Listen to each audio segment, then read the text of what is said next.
ಸರ್ಕಾರಿ ಶಾಲೆಯಲ್ಲಿ ಕಲಿಯುವ ವಿದ್ಯಾರ್ಥಿಗಳು ಉತ್ತಮವಾಗಿ ಅಭ್ಯಾಸ ಮಾಡಿದರೆ ಮುಂದಿನ ಜೀವನದಲ್ಲಿ ಉತ್ತಮ ಸಾಧಕರಾಗಬಹುದೆಂದು ಪಾವಗಡ ತಾಲೂಕಿನ ತೇಜಸ್ ಚಾರಿಟಬಲ್ ಟ್ರಸ್ಟ್ನ ಅಧ್ಯಕ್ಷರು ಹಾಗೂ ಮಾಜಿ ಜಿಲ್ಲಾ ಪಂಚಾಯತಿ ಸದಸ್ಯರಾದಂಥ ಗಾಯತ್ರಿಬಾಯಿರವರು ವಿದ್ಯಾರ್ಥಿಗಳಿಗೆ ಕಿವಿಮಾತನ್ನು ಹೇಳಿದ್ದಾರೆ. ಸೋಮವಾರ ತಮ್ಮ ತೇಜಸ್ ಚಾರಿಟಬಲ್ ಟ್ರಸ್ಟ್ ವತಿಯಿಂದ ಪಟ್ಟಣದ ಶನಿಮಹಾತ್ಮ ದೇವಸ್ಥಾನದ ಬಳಿಯಿರುವ ಸರ್ಕಾರಿ ಶಾಲಾ ಮಕ್ಕಳಿಗೆ ಕ್ರೀಡಾ ಡ್ರೆಸ್ ಮತ್ತು ಬ್ಯಾಗ್ಗಳನ್ನು ವಿತರಿಸಿ ಮಾತನಾಡಿ ವಿದ್ಯಾರ್ಥಿಗಳ ಜೊತೆಯಲ್ಲಿ ಸಂವಾದ ನಡೆಸಿದ್ದಾರೆ.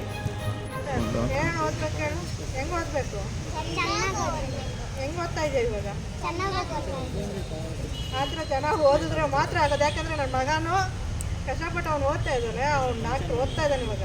ಅದಕ್ಕೆ ಹೇಳ್ತಾ ಇರೋದು, ಯಾಕೆಂದರೆ ನೀವು ಚೆನ್ನಾಗಿ ಓದಿದ್ರೆ ಮಾತ್ರ ಡಾಕ್ಟ್ರ್ ಆಗೋಕ್ಕೆ ಸಾಧ್ಯ.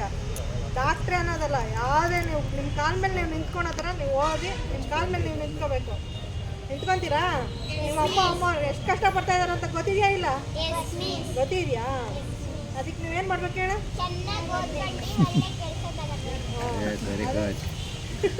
ಅದಿದ್ದಾಗ ಮಾತ್ರನೇ ಅಲ್ವಾ ನಿಮ್ಮಮ್ಮ ಎಷ್ಟು ಕಷ್ಟಪಟ್ಟು ಜಡೆ ಹಾಕಿ, ಯಾಕಂದರೆ ನಾನು 4 ಜನಕ್ಕೆ ಕಲಿಸ್ತಾ ಇದ್ದೆ ಸ್ಕೂಲ್ಗೆ ರೆಡಿ ಮಾಡಿ. ನಾವು ಅಣ್ಣನ ಮಕ್ಕಳು ಇಬ್ಬರನ್ನ, ನನ್ನ ಮಕ್ಕಳು ಇಬ್ಬರನ್ನ.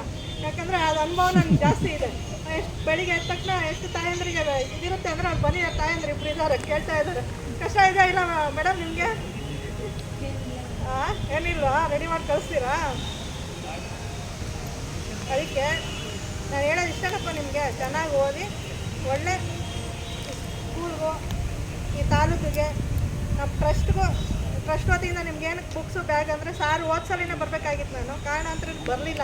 ಅದಕ್ಕೆ ಮೊನ್ನೆ ಫೋನ್ ಮಾಡಿದ ತಕ್ಷಣ ಇಲ್ಲ ನಾನು ಏನಾದರೂ ಆಗಲಿ ನೀವೇ ಮಾಡಿಬಿಡ್ರಿ ಅಂತ ಹೇಳ್ಬಿಟ್ಟು ಸಾರಿಗೆ ಹೇಳಿದೆ. ಅದಕ್ಕೆ ಅವ್ರ ಯೂನಿಫಾರ್ಮೆಲ್ಲ ಅವರೇ ತರಿಸ್ಬಿಟ್ಟಿದ್ದಾರೆ. ಬ್ಯಾಗ್ ನಾನು ಎಲ್ಲೋ ಸಂದಿಗೊಂದಿಯಲ್ಲ ಇದ್ದರೆ ಅವ್ರು ಅಡ್ರೆಸ್ ಕೊಟ್ಟಿದ್ರೆ ಹುಡ್ಕೊಂಡು ಹೋಗಿ ನಿಮಗೋಸ್ಕರ ತಂದಿದ್ದೀನಿ. ಅದಕ್ಕೆ ನೀವೆಲ್ಲ ಚೆನ್ನಾಗಿ ಓದಬೇಕು. ಚೆನ್ನಾಗಿ ಓದ್ತೀರಾ? ಚೆನ್ನಾಗಿ ಓದಿ ತಾಲೂಕಿಗೆ ಮತ್ತು ತಂದೆ ತಾಯಿಗಳಿಗೆ ಉತ್ತಮ ಹೆಸರನ್ನು ತಂದುಕೊಡಬೇಕೆಂದು ಗಾಯತ್ರಿಬಾಯಿ ಅವರು ಇದೇ ವೇಳೆ ತಮ್ಮ ಮಾತಲ್ಲಿ ವಿದ್ಯಾರ್ಥಿಗಳಿಗೆ ಪ್ರೋತ್ಸಾಹದಾಯಕ ಮಾತುಗಳನ್ನು ಆಡಿದ್ದಾರೆ.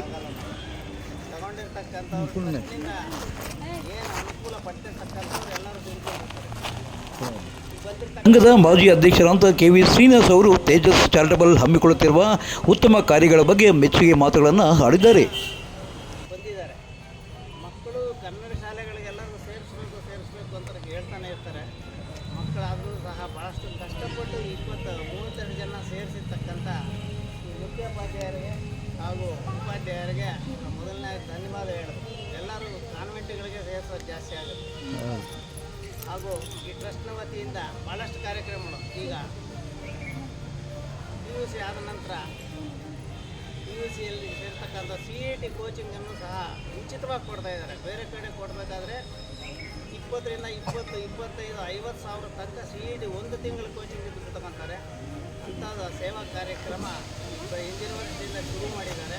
ಪ್ರತಿ ವರ್ಷ ಮಾಡ್ತಾರೆ. ಎಲ್ಲ ವಿದ್ಯಾರ್ಥಿಗಳು ಇದನ್ನು ಸದುಪಯೋಗ ಪಡಿಸ್ಕೋಬೇಕು.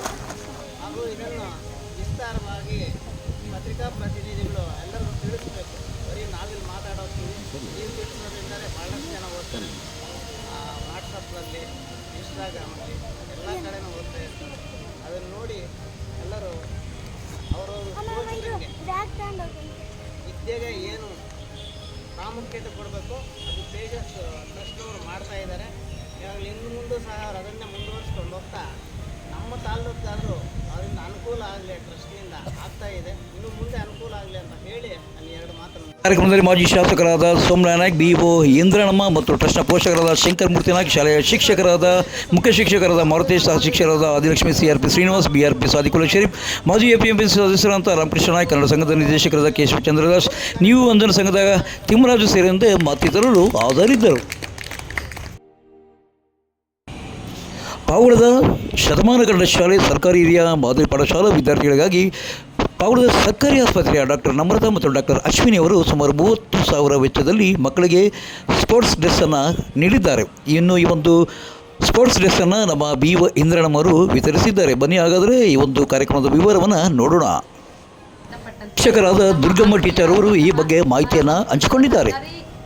ಸರ್ಕಾರಿ ಆಸ್ಪತ್ರೆಯಲ್ಲಿ ವೈದ್ಯರಾಗಿ ಕೆಲಸ ನಿರ್ವಹಿಸುತ್ತಿರುವಂತಹ ಡಾಕ್ಟರ್ ನಮ್ರತಾ ಮತ್ತು ಇನ್ನೊಬ್ಬರು ಅವರ ಆತ್ಮೀಯರಾದಂತಹ ಅಶ್ವಿನಿ ಅವರಿಬ್ಬರು ಸೇರಿಕೊಂಡು ಆಲ್ರೆಡಿ ಒಂದ್ಸಲ ನಮ್ಮ ಮಕ್ಕಳಿಗೆಲ್ಲ ಸ್ವೀಟು ಮತ್ತು ನೋಟ್ಬುಕ್ಸ್ ಕೊಟ್ಟೋಗಿದ್ರು. ಇದು 2ನೇ ಸಲ ಸುಮಾರು 30,000 ಹಣದ ಒಂದು ಹಣವನ್ನು ವೆಚ್ಚ ಮಾಡಿ 30,000 ರೂಪಾಯಿಗಳಿಗೆ ಇನ್ನು 150 ಟೀ ಶರ್ಟ್ಗಳನ್ನು ಅವರು ನಮ್ಮ ಶಾಲಾ ಮಕ್ಕಳಿಗೆ ದಾನವಾಗಿ ನೀಡಿದರು. ಇನ್ನು ಇದೇ ವೇಳೆ BO ಇಂದ್ರಣ್ಣವರು ಮಕ್ಕಳನ್ನ ಕುರಿತು ಮಾತನಾಡಿದ್ದು ಹೀಗೆ. ಅವಾಗ ಶಾಲೆ ನಿಮಗೆ ಒಂದು ರೀತಿ ಹೆಂಗಾಗುತ್ತೆ ಅಂತಂದರೆ ಪುನಃ ನಾನು ಮುಂದಿನ ತರಗತಿಗೆ ಹೋಗೋಕ್ಕೆ ಸಿದ್ಧನಾಗಿದ್ದೀನಿ ಅಂತ ನನಗೆ ಅನಿಸುತ್ತೆ. ಅದೇ ರೀತಿ ನಮ್ಮ ಸರ್ಕಾರಿ ಶಾಲೆಗಳಿಗೆ ಅನೇಕ ಸಂಘ ಸಂಸ್ಥೆಗಳು ದಾನಿಗಳಿಂದಲೂ ಸಹ ಸಹಾಯ ಹಸ್ತವನ್ನು ನಾವು ಬೇಡ್ಕೊಂಡಿದ್ದೀವಿ. ಏಕೆಂದರೆ ಇಲಾಖೆ ಇರೋದೇ ಏನು ಹೇಳುತ್ತೆ, ನಮಗೆ ಸಮುದಾಯದ ಸಹಕಾರವನ್ನು ಪಡೆದು ಸರ್ಕಾರಿ ಶಾಲೆಗಳು ನಡೆಸಬೇಕು ಅಂತ ಇದೆ. ಸರ್ಕಾರ ಎಲ್ಲ ಸೌಲಭ್ಯಗಳನ್ನು ಕೊಡುತ್ತೆ, ಒಂದೊಂದು ಸಾರಿ ಅದು ಖಂಡಿತ ಆಗುತ್ತೆ. ಇನ್ನೂ ಹೆಚ್ಚು, ಏಕೆಂದರೆ ಖಾಸಗಿ ಶಾಲೆಯಲ್ಲಿ ಓದುವಂಥ ಮಕ್ಕಳಿಗೆ ರೀತಿಯಲ್ಲಿ ಇರಬೇಕು ಅಂತ ಅಂದರೆ ನಾವು ಸಹಕಾರವನ್ನು ಪಡಿಬೇಕು, ದಾನಿಗಳ ಸಹಾಯವನ್ನು ಪಡಿಬೇಕು. ಅದೇ ರೀತಿಯಲ್ಲಿ ಇಂದು ನಿಮಗೆ ಅವರು ಡಾಕ್ಟರ್ಸ್ ಇಬ್ಬರೂ ಸಹ ನಿಮಗೆ ಉಚಿತವಾಗಿ ತೇಜಸ್ ಚಾರಿಟಬಲ್ ಟ್ರಸ್ಟ್ ಮತ್ತು ಡಾಕ್ಟರ್ ನಮ್ರತಾ ಹಾಗೂ ಡಾಕ್ಟರ್ ಅಶ್ವಿನಿಯವರ ಈ ಒಂದು ಸಹಾಯ ಹಸ್ತದಿಂದ ನಮ್ಮ ಸರ್ಕಾರಿ ಮಕ್ಕಳು ಫುಲ್ ಖುಷಿಯಾಗಿದ್ದಾರೆ. ಅನಿಲ್ ಮಹಾದೇವ್ ಜೊತೆ ಸತ್ಯ ಲೋಕೇಶ್, ಪಾವಗಡ ಪವರ್ ನ್ಯೂಸ್.